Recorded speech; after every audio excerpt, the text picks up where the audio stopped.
Welcome to a bonus episode of the Deep and Durable Learning Podcast. I think you'll be intrigued by these bonus episodes, which center on the Summer Institute in Teaching Science, also known as SITS, which I founded back in 2003 and which I continue to direct to the present. SITS is devoted to faculty and curriculum development. Nearly all the faculty of the Division of Natural Science at Bob Jones University have been through this intensive, one-of-a-kind program, which requires 4 10-week summers to complete. In these bonus episodes, we'll take a look at what has made SITS so transformational, both for our faculty and our curriculum.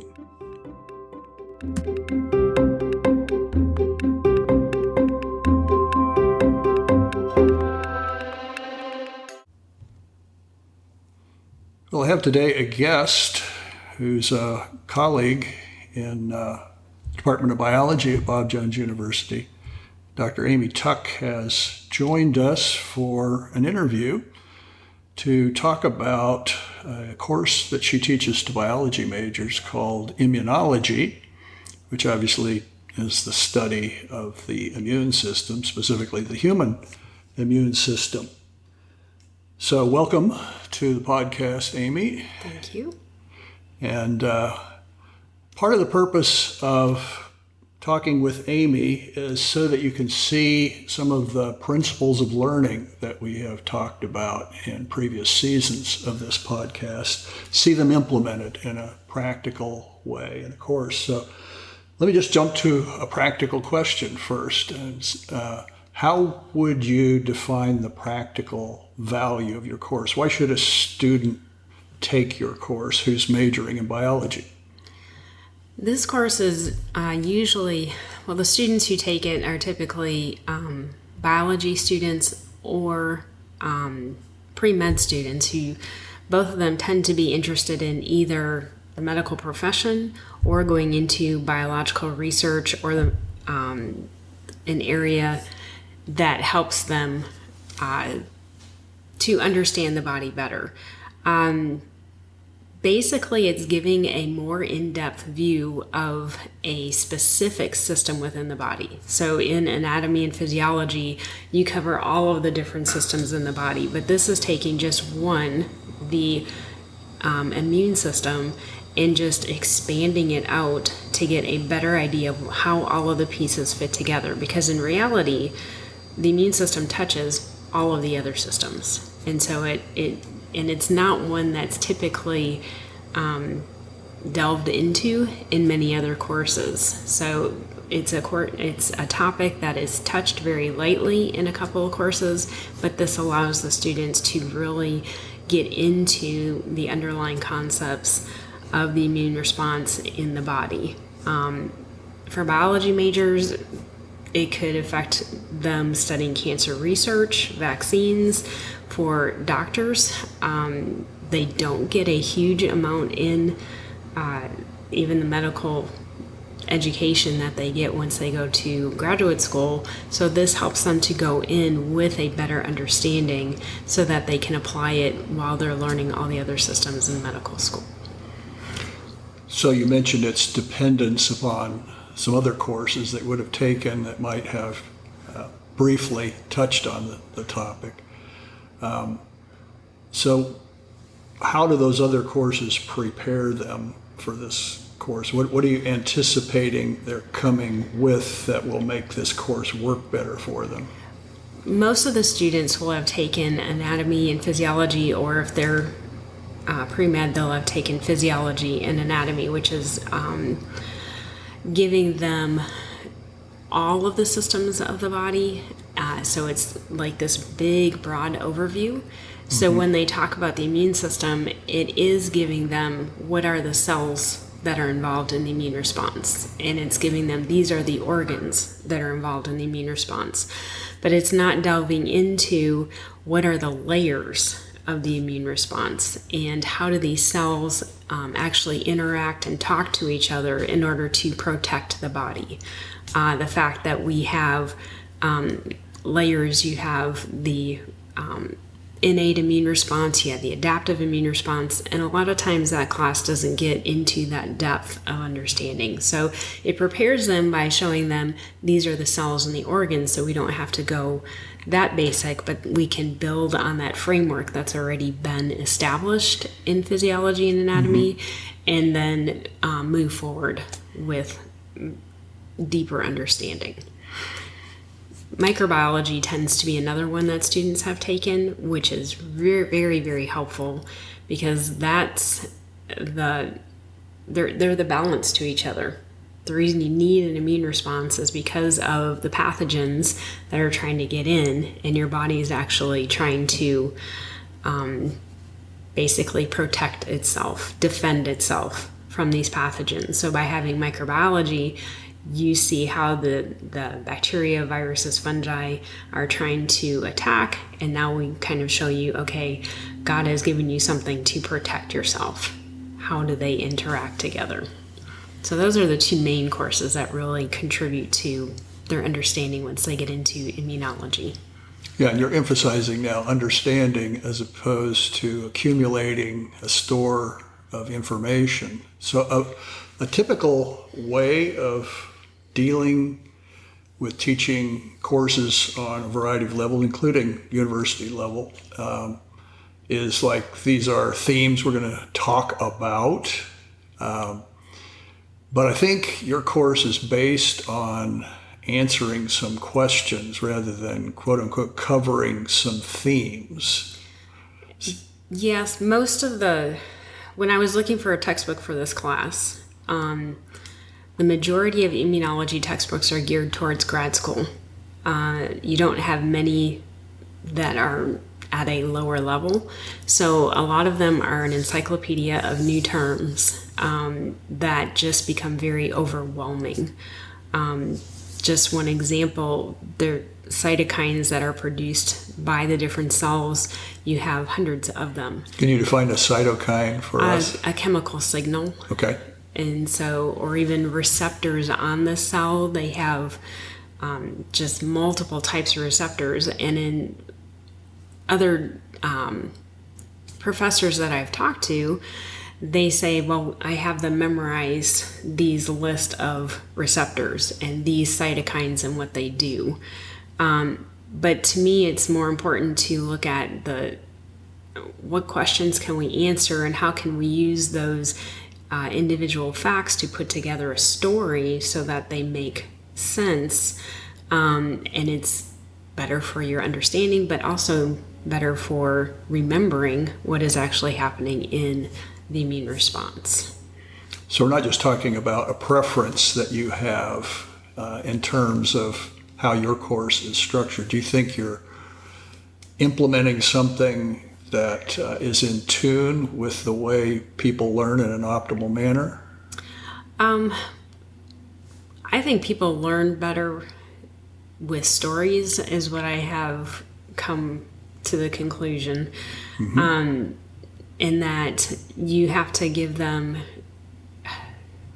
examples that they can relate to, and then kind of put together, like I will tell my students, I can literally give you a final exam that starts from day one of what we're doing until the end of the semester, because the immune response is literally a story that starts from the contact with the pathogen to how does your body eliminate it or die. And so it's all just one big story, and one thing is leading to the next that is interacting with something else. And so we're just breaking up the semester into those different pieces of the story and trying to get them to integrate those pieces so that it does become something in their mind that they can think through, oh wait, I know this piece, and that definitely leads here in this story, and so they can put that big picture together of the immune response. Yeah, I think narrative is probably a missing piece from most people's instructional approach. We've all been subjected, might be the right word, to teachers who like to tell stories that were not particularly relevant to the subject, but also meant we're probably not accountable for the story as a student. No, you just so you kind can of sit back and you go listen. on, tell your story, and we'll humor you. We'll smile, laugh at the right places, whatever the appropriate reaction is. But that's not what you're talking about. You're really tapping into. It's been observed by neuroscientists. There are a couple things that the brain is hardwired for. One is language, and so it's very unusual for a 2-year-old not to very quickly develop this massive vocabulary and evident underlying understanding of how to communicate just based on being immersed in hearing other people using language. But one of the other things that neuroscientists now agree we're hardwired for is stories. And so in that sense, we're used to a story that has unexpected twists and turns, that has moments where I don't see how this is going to resolve, and then hopefully a satisfying conclusion at the end. So it is possible, not artificially, but actually logically, to tie into our native desire to hear stories conclude in a positive way.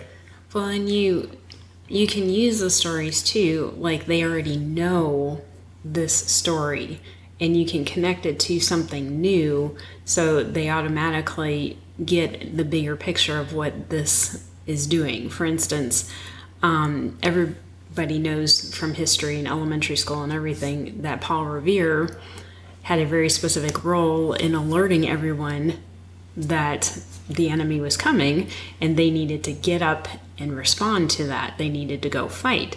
So when I tell them that the dendritic cell is the Paul Revere of the immune system, they automatically connect that to, oh, they're going to tell somebody there's somebody coming and we need to defend ourselves. So that is the cell that goes from the innate immune response and activates the more intense adaptive immune response with antibodies and killer T cells.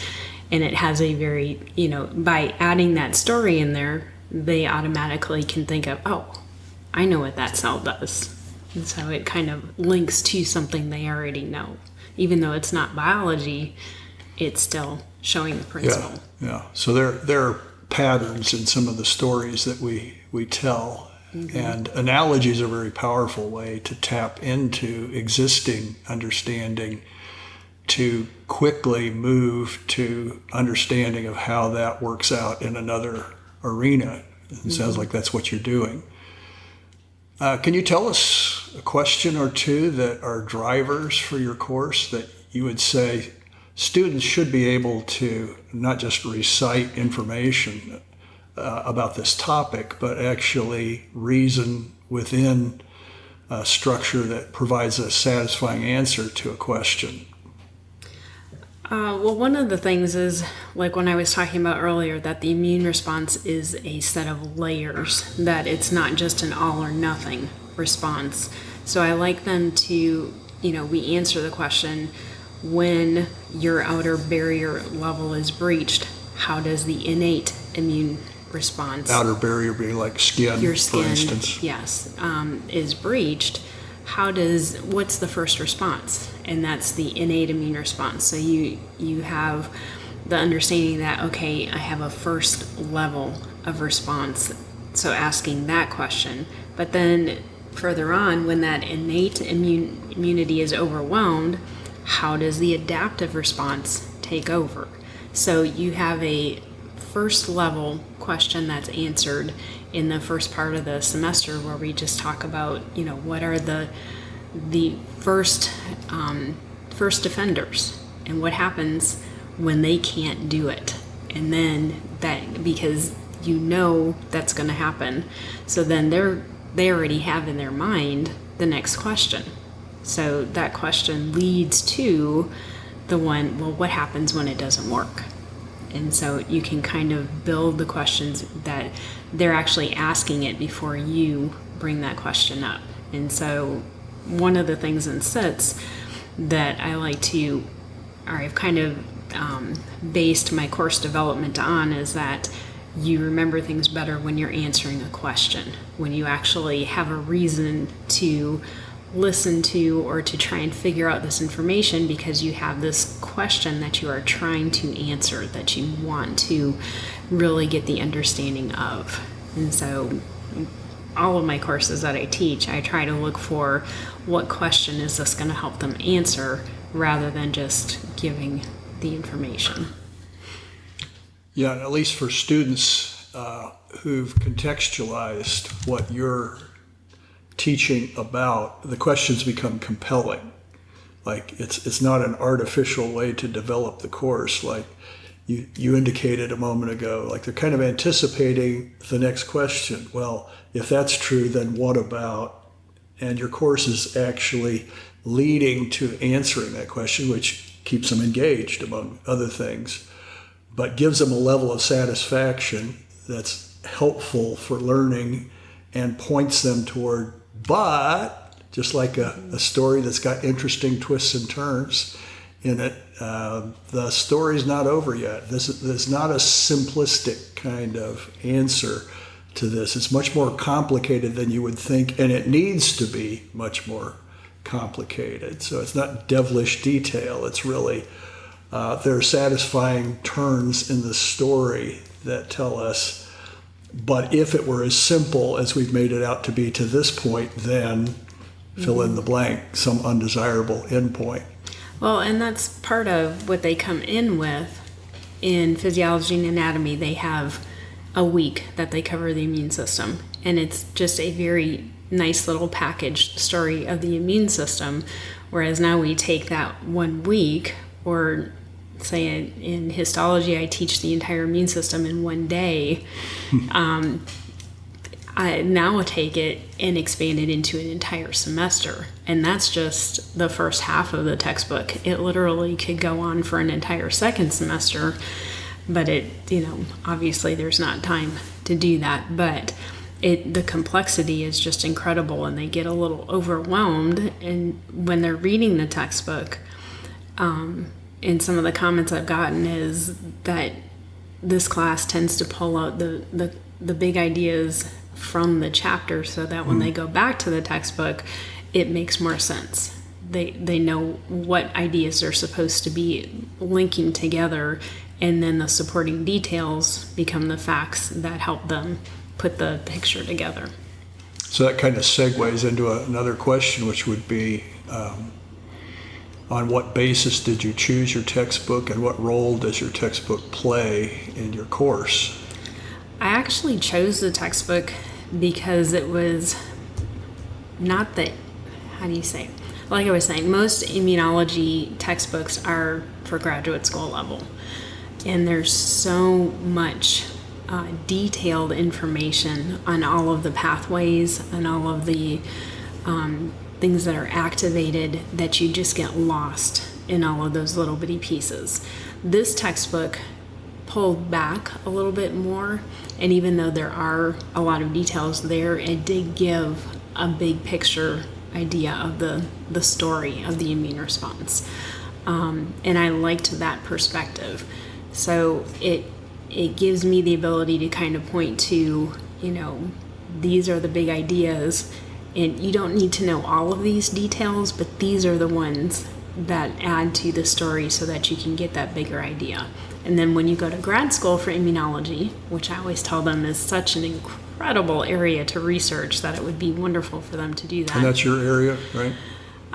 Mine was actually a combination of immunology and microbiology. Okay. And so, but it's such a growing area that, like, I have a new edition of the immunology textbook this year, and it's one of the few textbooks that I get that I have to change specific things within the class because new information has been learned.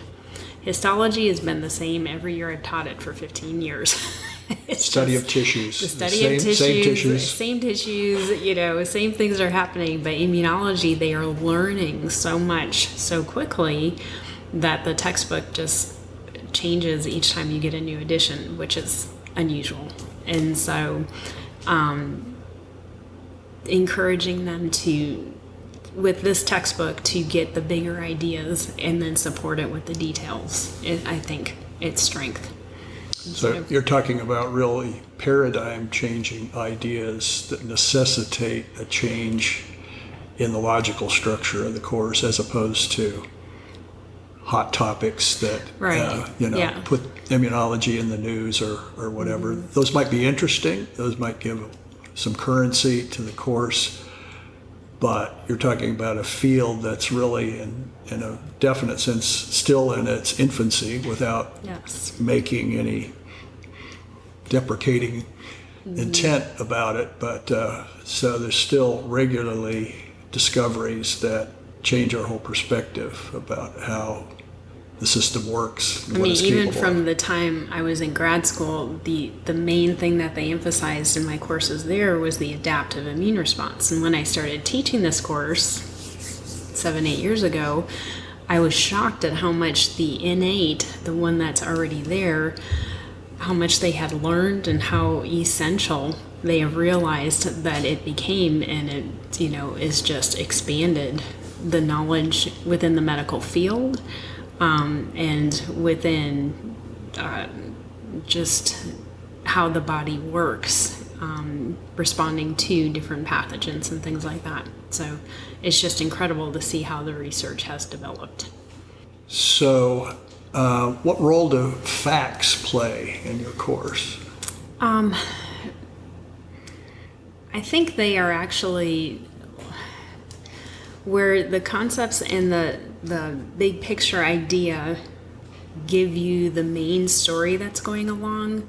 The facts are going to support the concepts that you're telling. So it's, you can tell a nice big overview generalized story, but unless you have the facts to support it, then you're not going to get the complete picture. So I like to say that you kind of have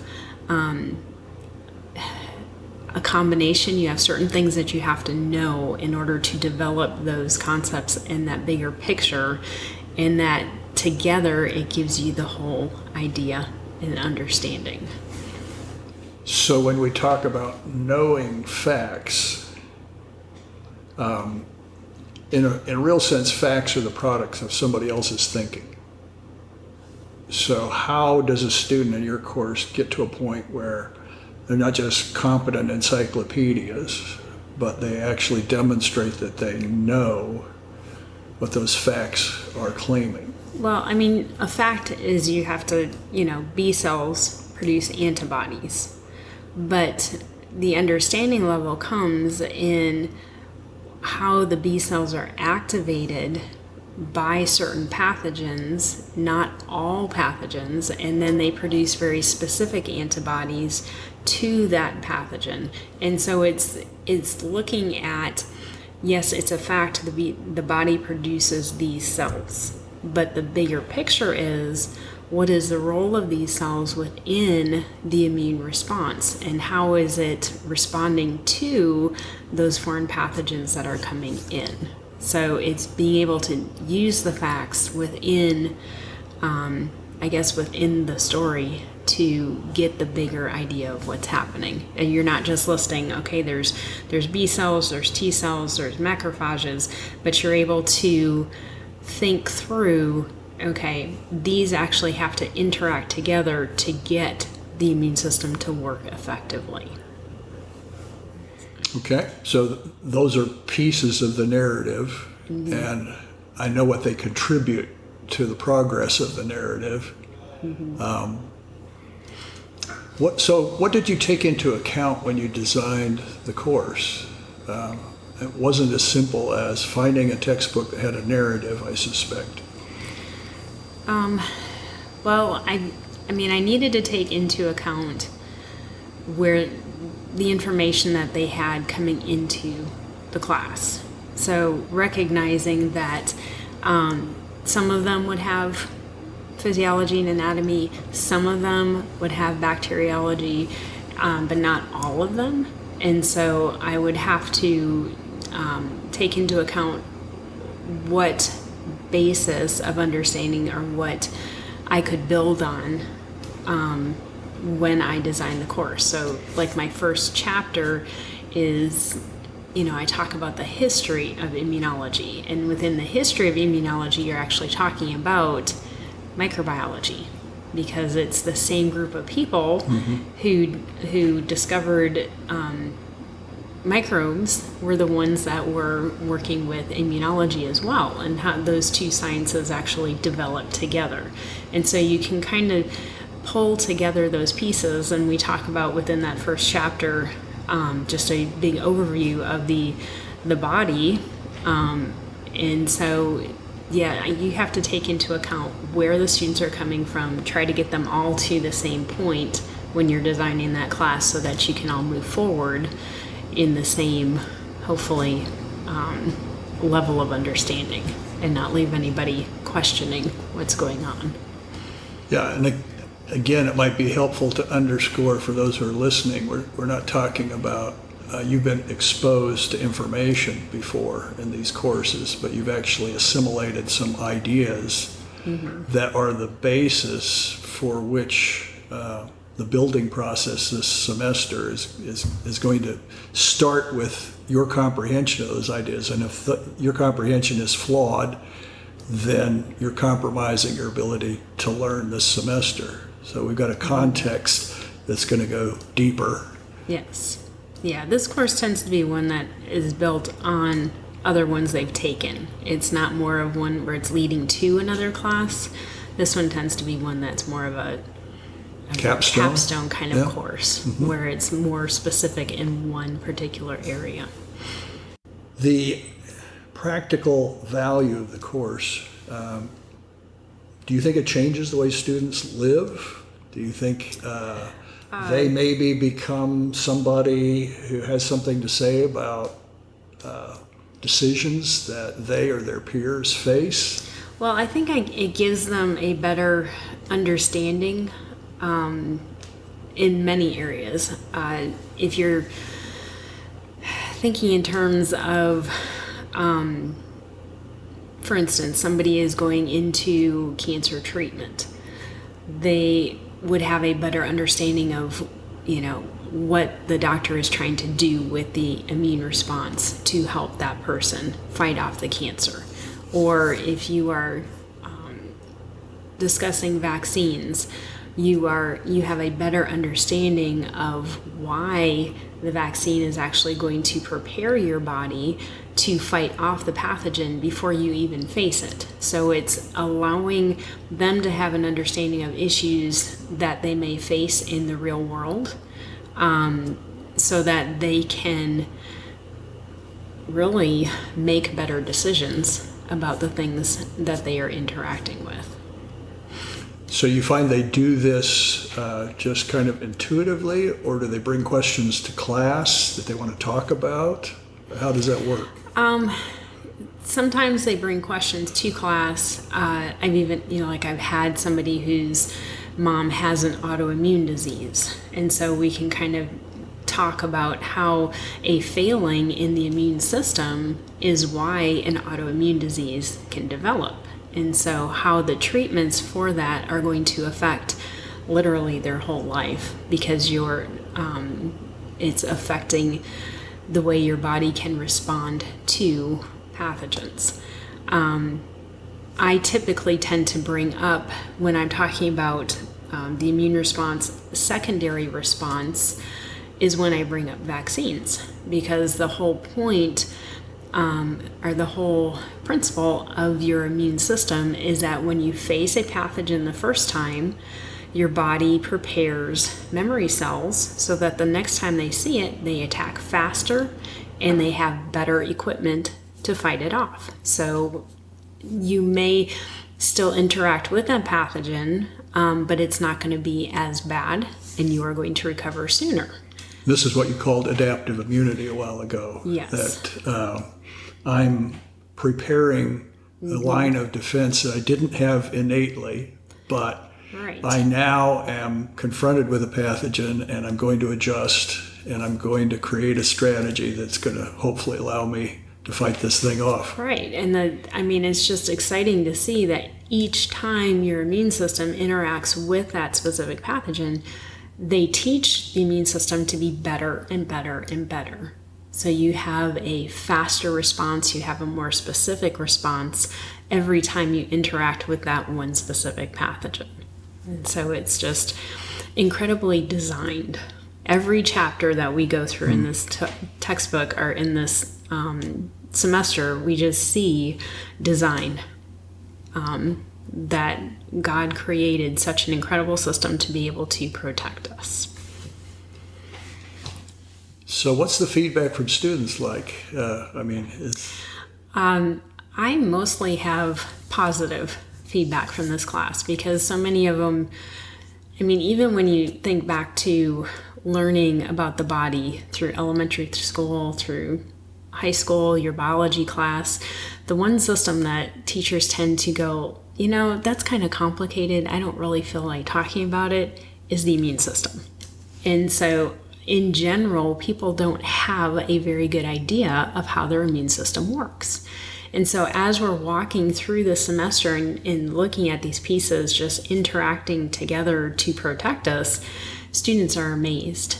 They're just, they're like, wow, that how these cells are developed, how they maintain the ability to protect us even after they have worked, or how they have eliminated the pathogen.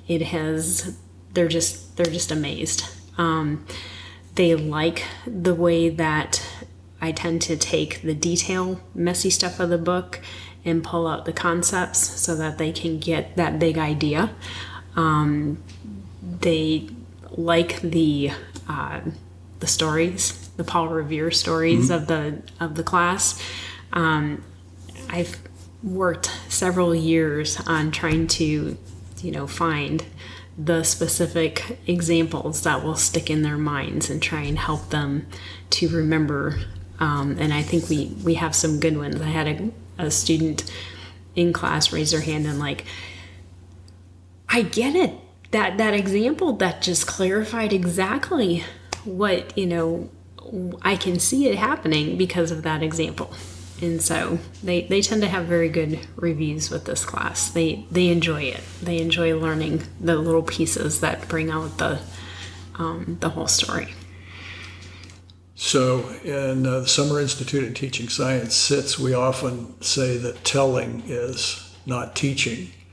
And it sounds like you're not just telling students, but how would you characterize how you're approaching your role as teacher and their role as learner?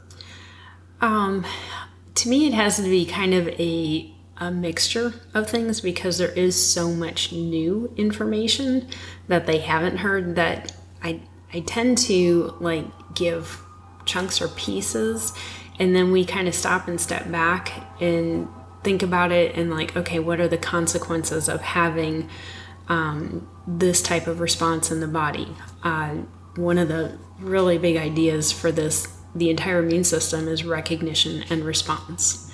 Whether you're talking about the innate immune response or adaptive, it has to recognize non-self, and then there has to be a response. Getting them to think through those consequences of things, and you cover a piece of information and you discuss it, and then you ask them, okay, what does it mean if the immune system doesn't work in this spot?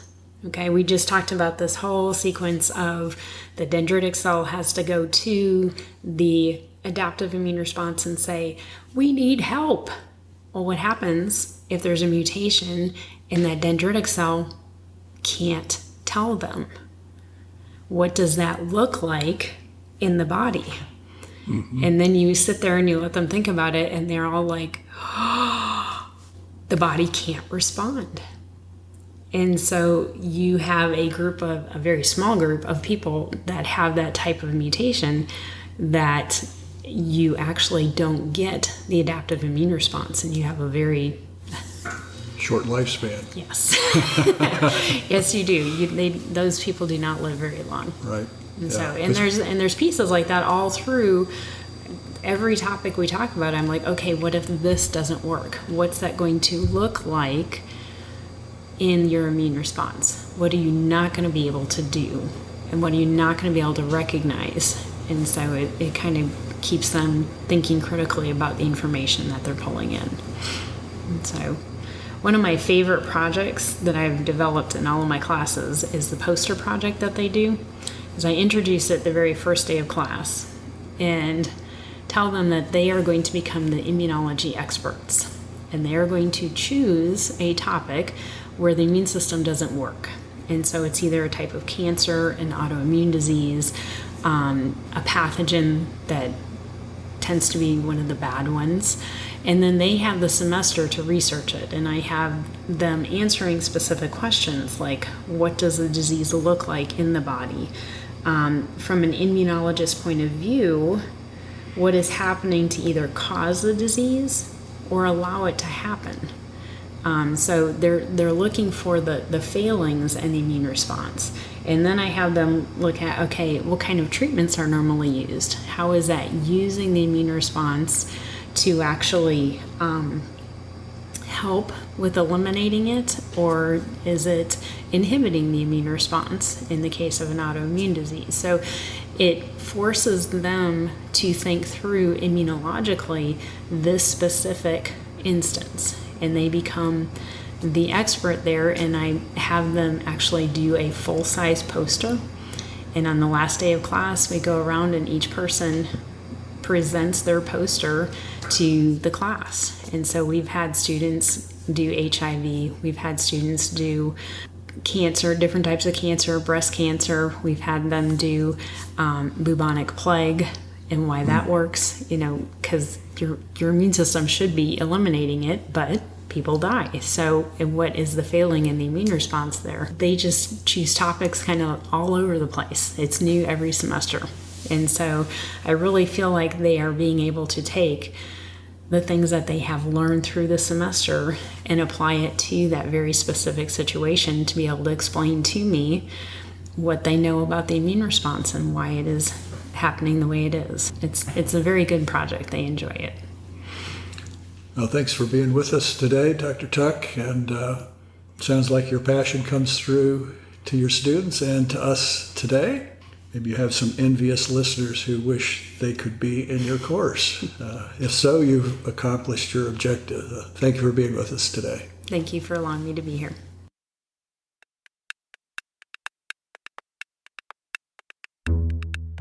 If you're interested in learning more about the work of the Summer Institute in Teaching Science, please go to my website, deepanddurable.com. That's deep, A-N-D, durable.com for more details. Deep and Durable Learning is supported by the Science and Engineering Endowment Fund. Please consider a monetary gift to the Science and Engineering Endowment Fund to allow us to continue to produce the resources that are most helpful to you. You can give through a link at deepanddurable.com.